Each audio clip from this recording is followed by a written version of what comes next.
With a deck squat, we've got our feet closer in. Usually when we're doing our squats, they're around about shoulder width apart. With a deck squat, they're stacked under the hips or even closer. The closer in your feet is, the more it's going to hit the quads. So usually, if they're a little bit wider, they're hitting the quads, but also a little bit in the posterior chain as well. But when you've got your feet in closer together, you're hitting the quads even harder. This is a really challenging exercise if you're using a heavy weight, because you're going to be unilaterally loaded as well. So it's going to pull you into lateral flexion.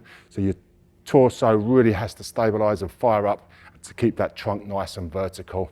Okay, so I'm going to load up with a heavier weight with this one just to show you what it looks like. So from here, with this, you can all either, if you can, hold the mace at the end of the handle. If you need to, you can choke up, reduce that leverage and make it a little bit easier.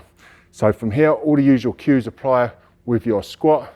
Okay, so you're going to drive those hips down and back. Try and keep that torso facing forward and keep a straight line between your crown and the coccyx. If you can get your thighs parallel with the floor, get the thighs parallel with the floor. If you can't, just go as low as you can, keeping good technique.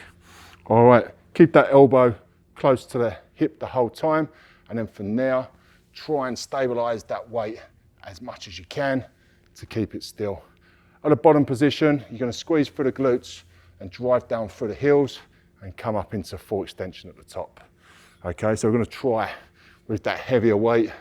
So very challenging with a heavy weight. Get nice and low into that squat, squeeze through, come back into extension. Really good for building shoulder strength as well, grip strength. You're going to feel this through the shoulders and through your grip, especially with a heavier weight.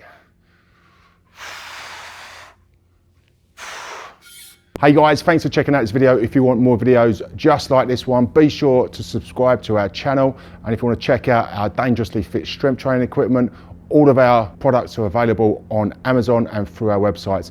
I'll leave the links in the description below. Thanks again for watching the video, and I'll see you in the next one.